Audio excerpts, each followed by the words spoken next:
Pour ceux qui suivent Parole et Actes sur son Telegram, vous avez dû voir que ces temps-ci il est un peu perdu parce qu'il fait référence à moi en citant des choses que je n'ai même pas mises en avant ou des positions qui ne sont même pas à moi. Donc il fait référence à des extrémistes. Dans le sujet de l'excuse de l'ignorance, un peu plus bas, il parle du takfir de Sheikh Al-Uthaymin, rahimahullah, de même que celui de Sheikh al-Islam Ibn Taymiyyah. Ici, des positions que j'ai même pas. Et il dit en gros que j'ai du relou, donc de l'exagération, parce que je ne reconnais pas la position du deuxième groupe. Et même en incluant Sheikh Al-Uthaymin, rahimahullah, dans le deuxième groupe, ça va absolument rien changer. Vu que Sheikh Ibn Baz, rahimahullah, ne reconnaît pas la deuxième position, de même que Sheikh Fawzan, de même que Sheikh Abdelaziz Al-Rajihi, de même que Sheikh Khalid Al-Fulayj, de même que Sheikh Ali Al-Khudayr, etc.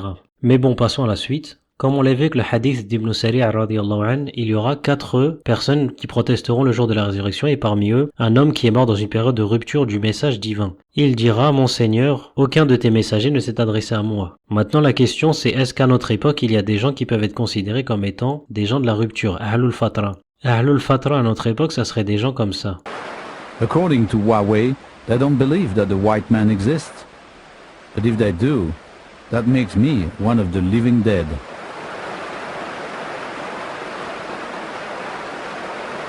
Ako rin ice voice na nice na ngayon rin skill.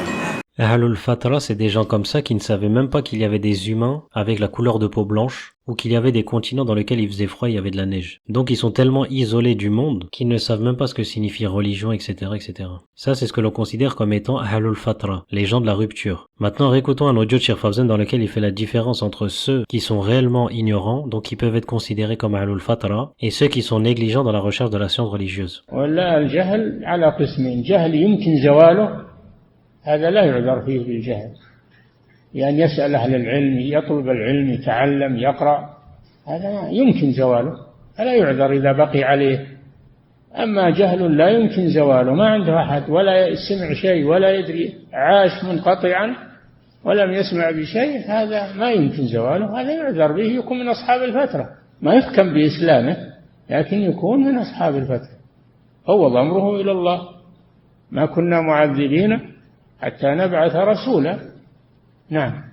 Je vais vous mettre un certain nombre de vidéos juste après et essayer simplement de déterminer si la personne dans la vidéo fait partie du premier cas, c'est-à-dire qu'elle est ignorante sans possibilité de faire disparaître son ignorance, ou est-ce qu'elle est négligente et que la science est clairement disponible. C'est-à-dire qu'elle a accès à Internet, il y a des librairies, il y a des savants de la sunna dans son pays, mais que cette personne-là reste quand même dans le shirk. Regardons maintenant. وانجبوا اطفال كان اللي يطلب طلبه قال مثل الحال خاصني سي با مو خاصه كان يعنا نساج يقول روح سيدي قاده يسهل لي يدعي ربي كان اللي خاصها الارض ما يعطوه يروح يدعي سيدي قاده. Ceux qui veulent draguer et trouver une fille, ils viennent ici. Il y a de la magie, du charlatanisme. Il y a même des filles qui veulent se marier et qui mettent la photo de leur bien-aimé sous le tombeau. حسين مني وانا من حسين لما يجي المصريين يلاقوا باب سيدنا الحسين مقفول ها معنى كده انك اغلقت باب الرحمه على المصريين في هذا اليوم يقولوا على المتصوفين انهم عبده الاضرحه نعم نحن عبدة الأضرحة التي تقربنا إلى الله سبحانه وتعالى. مهما محتاج تو حاجة روا مهما محتاج تو حاجة روا المدد يا غوث أعظم سيدا مشكلات بعدد. Depuis les premières élections libres en 2011, les autorités tunisiennes ont comptabilisé 3 destructions de mausolées sur plusieurs centaines dans le pays. Donc là, vous avez une liste de mausolées dans les pays du Maghreb, en Kabylie, donc en Algérie, en Tunisie et au Maroc. Comme vous pouvez le voir, le nombre est impressionnant. Maintenant, si l'on revient sur les questions que je vous avais posées, est-ce que au Maghreb, donc en Tunisie, en Algérie et au Maroc, la science n'est pas disponible? Aucun moyen de l'acquérir, il n'y a pas Internet, il n'y a aucun savant, il n'y a aucune librairie, etc. Comme vous l'aurez compris, ces gens-là sont négligents, de la même en Égypte, et de la même manière, je crois que c'est au Pakistan ou... Donc ces personnes-là, si vous venez, vous nous dites que ces gens-là sont excusés par l'ignorance parce que la da'wa n'est pas disponible dans leur pays, etc. La da'wa est disponible, donc ces gens-là sont en réalité négligents. Maintenant, passons sur un autre point et une parole de Cheikh al-Islam Ibn Taymiyyah rahimahullah. قال في الفتاوى الجزء الثاني صفحة 128 قال رحمه الله تعالى وهذا أهم نص في الباب فإن أهل الملل متفقون على أن الرسل جميعا أهل الملل يعني اليهود والنصارى والمسلمون دخل ماذا المسلمون ودخل اليهود والنصارى فإن أهل الملل متفقون أجمعوا إذن هذا حكاية إجماع على أن الرسل جميعهم إجماع الرسل أجمع أهل الملل على أن الرسل مجمعون إجماع على ماذا؟ على إجماع على أن الرسل جميعهم نهوا عن عبادة الأصنام نهوا عن عبادة الأصنام وكفروا من يفعل ذلك كفروا من يفعل ذلك. إذا من يفعل ذلك ما هو؟ عبادة الأصنام. كفرهم الأنبياء أو لا؟ كفرهم الأنبياء بإجماع الأنبياء بأجمع له. إذا كيف يقول قول لا أصل له؟ قول الخوارج صحيح أو لا؟ إذا كان الأنبياء جميعهم قاطبة قد كفروا عباد الأصنام حينئذ كيف يقال بأن هذه المسألة إنما هي من مذهب الخوارج؟ لا شك أنه من أبطل الباطل بل هذا ردة عن الإسلام. واضح هذا؟ Faisons une petite pause ici, en mettant de côté bien sûr son avis personnel, mais regardez bien le relou des Madakhila, l'exagération des Madakhila dans cette question. Ils sont allés jusqu'à dire quoi? Celui qui fait du shirk par ignorance, il est musulman avant l'établissement de la preuve, et celui qui le rend mécréant sans avoir établi la preuve, sur lui, fait partie des Khawarij. En sachant que les Khawarij rendent mécréant pour une chose qui ne relève pas des annulatifs de l'islam, comme par exemple voler, forniquer, etc. Mais celui qui adore les tombes, son acte relève du shirk et des annulatifs de l'islam. Donc le fait de dire que cela relève des Khawarij montre clairement leur exagération dans ce sujet-là. واتفق أهل الملل على أن الأنبياء نهوا عن عبادة الأصنام وكفروا من يفعل ذلك وأن المؤمن انتبه لا يكون مؤمنا حتى يتبرأ من عبادة الأصنام وكل معبود سوى الله. هذا كلام ابن تيمية رحمه الله تعالى هذا كلام ابن تيمية رحمه الله إلى أن قال وهذا يعني المذكور أكثر وأظهر عند أهل الملل من اليهود والنصارى فضلا عن المسلمين من أن يحتاج إلى أن يستشهد عليه بنص خاص. يعني لو قال ما الدليل قل هذا لا يحتاج إلى الدليل. هذا من أظهر ما يكون عند اليهود ومن أظهر ما يكون عند النصارى أن الأنبياء بعثوا بماذا؟ بتكفير عباد الأصنام. ولا شك أن عبدة القبور إنما هم ماذا؟ عباد للأصنام والأوثان. إذن هل يحتاج إلى نص خاص؟ قل لا يحتاج إلى نص خاص. ومع ذلك دلت النصوص الخاصة في الكتاب والسنة وكذلك كلام العلم على ماذا؟ على تكفير المشركين وعلى أن من لم يكفرهم فهو ماذا؟ فهو كافر مرتد عن الإسلام. وهذا إجماع أهل الملل على أن الأنبياء والمرسلين مجمعون على ذلك إجماع على إجماع. أين الخلاف؟ لا شك أن هذا مجرد دعوة. قال من أن يحتاج إلى أن يستشهد عليه بنص خاص فإن اليهود والنصارى يكفرون عباد الأصنام. اليهود والنصارى يكفرون عباد الأصنام ويأتيك من ينتسب الإسلام يقول ماذا؟ يقول مسلمون. إذن النصارى واليهود أحسن حالا من حال هذا الذي ينتسب إلى الإسلام. Le point important sur cette vidéo, c'est que les juifs et les chrétiens rendent mécréants les adorateurs d'idoles. Pourtant, ceux qui s'affilient à l'islam les considèrent musulmans avant l'établissement de la preuve, c'est-à-dire que leur shirk n'a pas vraiment d'impact sur leur statut, etc. Maintenant, écoutons ce que disent les rabbins juifs concernant les chrétiens. Et le fait qu'ils ont associé Isa alayhi salam, donc un des messagers d'Allah Azza wa Jal, ils l'ont élevé au statut de Seigneur avec Allah Azza wa Jal. La religion islamique en elle-même correspond à 100% au judaïsme comme religion parfaite pour les non-juifs. Le monde islamiste a élaboré un rapport à la fidélité à Dieu, à la foi, qui est inébranlable. D'ailleurs, le Maïmonide le dit.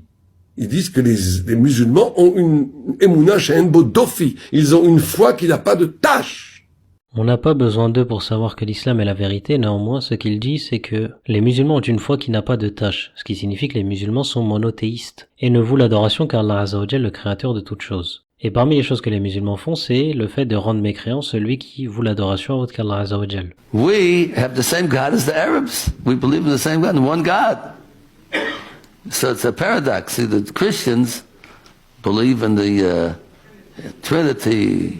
Ce rabbin-là disait que c'était un paradoxe que l'on est plus proche des chrétiens alors que notre croyance est plus proche de celle des musulmans. Comme Allah Azza wa Jal dit, ne prenez pas pour alliés les juifs et les chrétiens, ils sont alliés les uns des autres. Et celui qui les prend pour alliés devient des leurs. Ce qu'il dit, c'est que c'est un paradoxe que l'on est plus proche des chrétiens alors que les musulmans ont une foi et une croyance qui est plus proche de la nôtre, alors que les chrétiens sont polythéistes. En fait, pour le judaïsme, il y a une seule religion monothéiste. Et c'est pas le judaïsme, c'est l'islam. Parce que pour le judaïsme, le christianisme n'est pas monothéiste, parce que la Trinité, ça fait bien 1, 2, 3. Alors je sais que les chrétiens vont expliquer que c'est comme les 3 états de l'eau, gazeux, liquide et solide, et que c'est la même entité sous 3 états, mais le judaïsme ne reconnaît pas ça comme du monothéisme. Et pour le judaïsme, l'islam, c'est évidemment une religion monothéiste. Comme Allah Azza wa Jal le dit, ceux à qui nous avons donné le livre le reconnaissent comme ils reconnaissent leurs enfants. Or une partie d'eux cache la vérité alors qu'ils le savent. Comme vous l'avez vu, ils n'ont aucun mal à reconnaître que l'islam est une religion monothéiste. Tous les juifs reconnaissent que la bénédiction faite à Ismaël, c'est l'islam. Ça s'est accompli par l'islam. Ça, tout le monde le reconnaît. Celui qui ne reconnaît pas, et je sais pas, il est coffert Batora. Faut arrêter de se foutre de la tête de tout le monde, quoi. Enfin, à un moment, quand on parle comme par hasard, on parle de la bénédiction d'Ismaël, comme par hasard, il y a Muhammad en allusion numérique dans sa bénédiction. Et moi, je trouve que même c'est même une erreur des juifs de vouloir effacer ça, ce lien avec Muhammad et la promesse à Ismaël, de vouloir effacer ça et dire c'est faux, je trouve que c'est une erreur. Il y a une petite correction à faire, le Coran n'a pas été révélé que pour les Arabes ou que pour les descendants d'Ismaïl, il a été révélé pour tous les humains sur terre. Comme dit Allah Azza wa Jal, béni soit celui qui a fait descendre le livre du discernement sur son serviteur afin qu'il soit un avertisseur à l'univers. Lorsque l'on regarde le tafsir, Allah Azza wa Jal se loue d'avoir révélé la distinction qui est le Coran à son prophète, Mohammed sallallahu alayhi wa sallam, pour qu'il avertisse l'humanité. Il est vrai que ce Coran fut révélé à Mohammed sallallahu alayhi wa sallam, mais il devait le communiquer à tous les mondes sans se contenter de son peuple comme était le cas des livres précédents. Isa alayhi salam a été envoyé aux enfants d'Israël, de même que Moussa alayhi salam qui a été également envoyé aux enfants d'Israël. Mais le messager sallallahu alayhi wa sallam a été envoyé aux Arabes, mais son message concerne tous les humains sur la surface de la terre, mais n'est pas limité seulement aux Arabes. Le prophète sallallahu alayhi wa sallam, de sa part, n'a pas été envoyé vers un seul peuple, les Arabes, mais vers l'humanité tout entière. Il lui a ordonné de dire aux hommes, ô hommes, je suis envoyé par Allah Azza wa Jal à vous tous. Il est strictement interdit de rentrer dans une église. Strictement interdit. Il n'y a pas de rapport entre la superstition et rentrer dans une église. Il est strictement interdit de rentrer dans une église parce que c'est une maison d'idolâtrie. Et que le Harizal dit qu'une personne qui rentrerait dans une église devra toute sa vie jeûner le jour où il est rentré là-bas. Donc, tout comme c'est interdit de rentrer dans un temple de bouddhisme. Moi, à partir du moment où ma religion me dit ne rentre pas dans une église, le christianisme est une forme d'idolâtrie, je ne vais certainement pas prendre les chrétiens comme alliés. Je vais certainement pas dire que ce sont mes frères dans nos religions. Mais par contre, on peut aller, oui, dans une mosquée parce que ce n'est pas idolâtre. Il n'y a pas de rapport avec la superstition. ومن سلك طريقا يلتمس فيه علما سهل الله له به طريقا إلى الجنة